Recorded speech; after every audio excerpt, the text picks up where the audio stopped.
Hi guys, Ronnie here and welcome to the workshop. Today I want to show you a couple of changes that I've done to my time trial bike for this year. There aren't really any huge ones, but some of them are noteworthy, so I decided to put this together in a video. So, as you can see, it's the Colnago TT1, size small, just like last year, with a few notable changes. So, let's start at the front of the bike as always. So one of the big changes is my new Speeco Aerobar. The previous one was also custom made, but that was originally designed for my Hanzo time trial bike. And if you recall some previous videos, I have shown you a set of risers that are variable in stack and reach that we used with that handlebar or aerobar to do my aero testing. And the conclusion of that is basically this fit. So we have from the base bar to the bottom of the extension, we have 55 millimeters of stack and 10 millimeters of forward offset. So a relatively long position for my height at 78 centimeters measured from the bottom bracket to the tip of the extensions. And this was by far the best position that I had. In fact, the reach on this bike for some reason played a huge role, and even if I was 10 millimeters more forwards or backwards, it kind of threw up the CDA completely. So it's really sensitive on that. Maybe it's just my case, maybe it's this frame in particular, but that is what we have found. Stack wise, the position is a lot taller than in previous years, and this has also been tested thoroughly. And in fact, I have around 45-50 millimeters more stack, which is a huge amount. But this enables me to basically rise up or increase the height of my hands relative to the torso, and essentially it provides the very same CDA that I had with basically the lowest stack possible, except I can put out a lot more power and I basically don't need to move my head around at all. With the previous position, with the very low stack, my head was so low that I had to look up every 20-30 seconds just to check what's ahead of me, and that was kind of disruptive. So with this one, basically my head is staying still, tucked to my forearms, and yeah, it's just a lot more stable and powerful as a position. So this is by far the biggest change we have done. The rest of the Aerobar is basically a carryover, so we have the same hook style grippers with the SWR 9150 shift buttons just to maximize the UCI vertical limit in terms of the height of the extensions relative to the arm pads, which in my case is just 10 centimeters, being a category 1 rider. So that has been preserved. The shaping of the bars itself or themselves is slightly different because the UCI now allows for a deeper profile. So the sections here have been deepened to create a larger airflow section. Then another addition we have is the combined computer mount. So this is variable with an insert to Garmin and Wahoo computers. And on the bottom, it also has the GoPro style mount, which is very handy because it's the same kind of mount that our aero testing equipment uses. So it's kind of an all-in-one, much more refined package with, of course, no separate risers, but the stack being integrated into the bars themselves. And previously we had the polished aluminum finish, and now we have the black Cerakote, which kind of matches the black aesthetic with the bike. Speaking of which, actually I was planning to have this bike repainted to a different finish because this is a team color. Unfortunately, you can't get this bike in any other variant, but for logistical reasons I was not able to do that for this year because then my bike wouldn't have been ready for the season. So it stayed like this for now. Then yeah, the base bar pretty much the same with the Silca Nastro aero tape I'll probably need to change this side because it's kind of worn and not so grippy anymore. We have the STR 9180 levers, standard Shimano stuff. So that's pretty much unchanged. Again, we have the head V84 front wheel.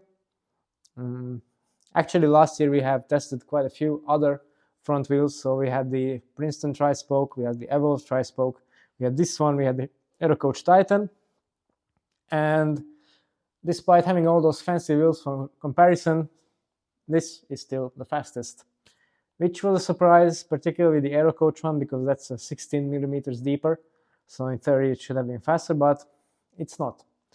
And yeah, it's just a testament of how good Head are at designing wheels. So I'm sticking to this one. Obviously we have cycling ceramic bearings in the front hub as well as the rear one. A small little addition that we have for this year is the Carbon TI Aero brake rotor. Now previously I was on the standard version of this until this Aero one became available. We have been waiting for 6-7 months just to get these, and unfortunately we only got a few of them, but I have 3 of them reserved for my bikes, for the front at least. On the rear the standard version is going to remain because yeah, the rear of the bike, it doesn't really make any difference. So yeah, that's one change. I've also changed the brake pads to the AMP organic ones, which I'll probably link down below because I think it's a really cool product. In fact, we started stocking it in the web shop, and it's a great addition, particularly with these rotors. The braking power and modulation compared to standard Shimano stuff is just night and day, so definitely a recommended upgrade. The tires, as you can see, are some actually these are some very old tires that I just put on for testing because I wanted to wear them out, but for racing and yeah, for the rest of the season I'm just going to use the Continental 5000 TTTR or the Vittoria Corsa Pro Speeds. I still haven't completely decided on yet, and I think we'll do some testing to see which one works best. However, I know from experience of riding the regular Corsas that they're quite fragile, so I imagine the Corsa Pro Speeds will be much better in that regard. And the reason I really like the 5000 TTTR is that it's, despite the fact that it's a super fast tire, it's also extremely sturdy and hard wearing. So I don't really know how Continental do that, but yeah, it's just some kind of black magic, maybe, pun intended. So yeah, that's what is going to be on there in the final form. For now, it's perfectly fine like that. So yeah, let me just show you the rest of the things here. So obviously I just have a regular bottle cage on now, but again, for racing I'm going to use the integrated bottle that comes with the frame. I'm pretty sure that most of you are familiar with that. And yeah, another big change is the crankset. Now, last year I had relatively big struggles with the Workshop Kratos complete crank, and when we got it working, actually it was really great. But the big downside of that for me was the fact that I had to use the Speedplay Powerlink pedals, which add stack height and Q factor to my setup, and those are quite big drawbacks. Really, I just prefer running the normal Speedplay Aero pedals. So I was really happy when actually Watchup have released the Quark compatible version of the crankset. Now they're basically just 2 crank arms and a spindle, and on the drive side you have the SRAM 8-bolt interface, which accepts basically any Quark power meter. So what I have on currently is the Quark D4, which fits all Shimano style 4x110 BCD chainrings, and the chainring in this particular case is the Carbon TI Aero chainring, which they also recently started offering, and it works pretty damn great. Unfortunately, I had to make some touch-ups to it with the Dremel just to fit over the spider, because yeah, originally it's designed for the Shimano regular, the race crankset. So this is slightly different, but it fits. And yeah, actually I think this is a much better combination than what I've had before, because as I said, I can use my preferred Speedplay aero pedals. Right now these are bone stock, but actually I have some upgrades in store for them a bit later on. So the first thing I'm going to do is to install a titanium spindle that's 5 mm shorter than this one, which will bring down my Q factor even more. This is actually a thing that I've been using for years, except it works quite okay, but the titanium is quite soft on the surface, so the spindle actually is worn away by the roller bearing, which is not ideal. So I had a set of the titanium spindles and also the step plates and bolts that are included. I have sent them over to a company that does diamond-like carbon coating, and actually they should be ready in just a few days. So I'm going to talk about those a bit more. So then we have the short spindle in lightweight titanium along with the base plate, plus the added hard-wearing coating of the DLC on it. So it should be the perfect combination. And on top of that, I have also ordered a set of unsealed ceramic bearings to decrease the drag of these a little bit, because yeah, these originally are designed to be non-serviceable and fully sealed, which adds quite a lot of drag, as you can see. But with these little upgrades, we should save quite a lot of weight and also drag. So that's this part basically covered. Two caveats here. So unfortunately, I got a set of cranks from the, well, kind of a faulty batch, that on the drive side is, well, the pockets here are machined out of tolerance, so the adjustable inserts don't sit flush just as much as on the other side, and the same goes for the nut here that clamps it down to the spindle. So this will be replaced also in a week or two by Watch Shop, which is yeah, a slight niggle, but otherwise it has been very good. And also one thing that I'm debating about changing is actually the power meter and chainring combination, because as you probably know, SRAM have recently released their Quark Aero style power meters in sizes up to 68 tooth, I believe. So I also have a 60 on order, and that should be basically a completely flush chainring with a full-on aero design, so it basically mimic the outer shape of the full-on Kratos crank with the added benefits that I've just mentioned. So that should be the ultimate combination, but we'll see how that works out. And of course, one more thing that I failed to mention is this crankset still uses the interchangeable inserts at the pedal axle, so I can vary the length from 160 millimeters to 175. And actually, I'm planning to do some aero testing with this, because there have been a lot of comments and a lot of discussions about how crank length affects the aerodynamics.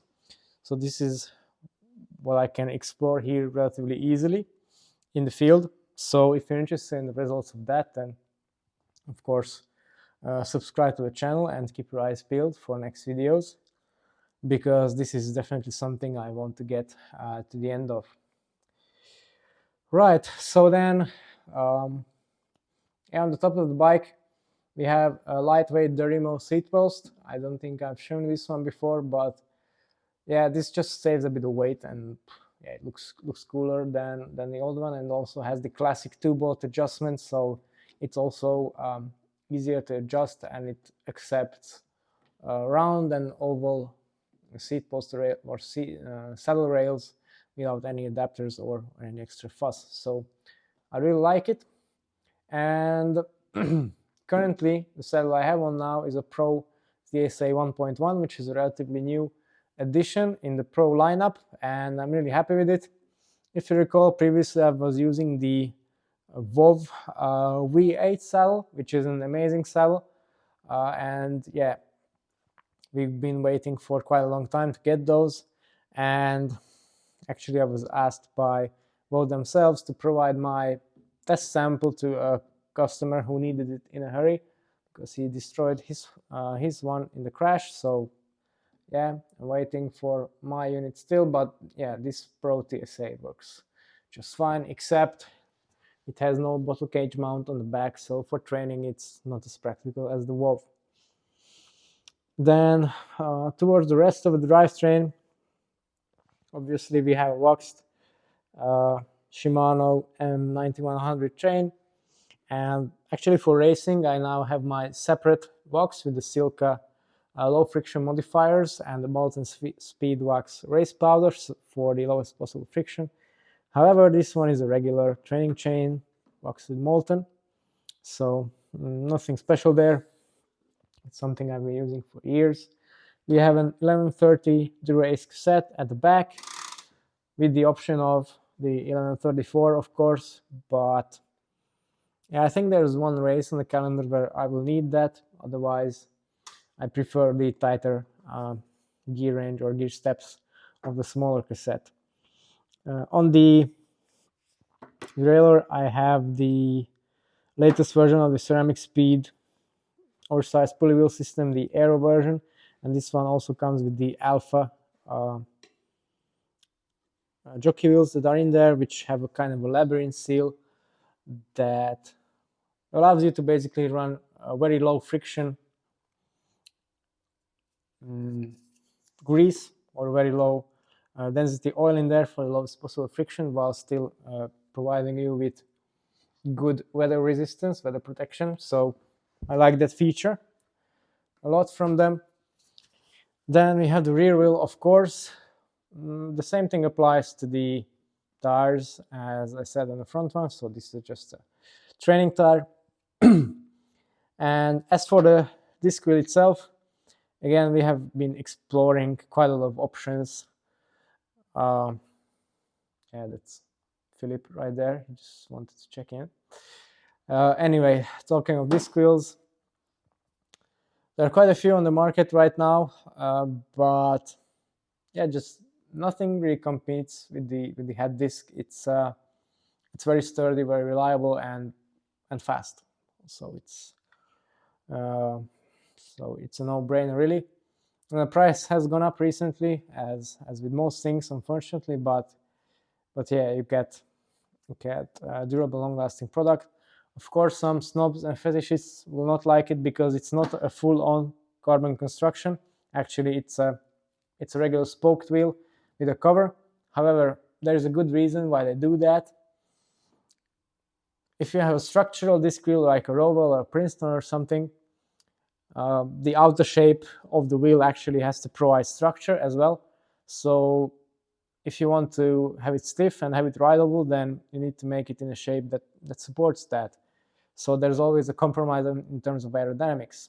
With a disc like this, there isn't one, because all the stiffness and the ride characteristics and durability are taken care of by the internal spoked structure, and the cover is just for the aerodynamics, so you can make it any wild shape that you want, and that's exactly what is happening here. So yeah, that's the reason why I like it. Also, some of the discs, Aerocoach for example, also are great wheels of a similar construction, but there this skin on the outside is really thin and fragile. This one is quite thick, so it's obviously not the lightest wheel, but it's, I've been using these for 5 years and I never had any issue with them. Plus, the added benefit is that you can, which happened to me last year actually, that you can have it debonded and you wheel through it in case you hit a pothole and it goes out of through or something, and then it can be rebonded again without any, it costs like €100 to do this. And it's just not possible with a full carbon disc wheel. So that's another argument, again, not against, but to support it. And finally, this latest version of the head disc also has a super wide external width and also a relatively wide internal width of 22.5 millimeters. And on this frame, that's particularly important because we have tested, in fact, that the more you fill out this little gap between the frame and the wheel itself, the more the cutout is filled without, of course, creating interference, the faster it is. So actually my fastest race setup was with the 28mm TT1.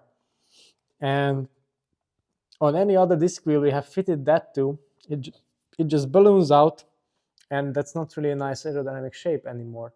Whereas on this wheel it's perfect because it's that wide and this is beautifully filled out. Plus, of course, it's a super fast tire in terms of rolling resistance as well. So yeah, again, I have tried to find a better alternative to this wheel, but I just couldn't. So here's what we have. Again, cycling ceramic bearings on the inside. And yeah, that's pretty much it. One final part worth mentioning is the direct mount derailleur hanger. I really can't have a bike without this. It's just a small little detail, but I just hate when, you know, you have the standard one and there's this bean knuckle from Shimano, and yeah, it just is a quirk that I don't really like. So this one is a must for me. Yeah, so yeah, that was Stefan. Now he also wants to check in, hunting some bugs. Anyway, that's pretty much it regarding this bike. So apart from the chainring, maybe saddle and the pedal upgrades, it's more or less final. Of course, we'll play around with the crank length, as I said. The rest of the position is quite fixed. So yeah, I really like this bike, to be honest. It's probably the best geometry for me since I have a low saddle height and a low stack as a result. So yeah, definitely looking forward to racing it and doing some personal bests on it. So yeah, Colnago TT1 definitely recommended. And in fact, if you want to build one of your own, then we actually have a size medium and large still available, and they probably won't be for the next 10 months or so. So when they're gone, they're gone. If you want one of those built up in a similar spec or a different one, then of course you can reach us through the links below to get it going. That's all for today. Thanks for watching and see you next time.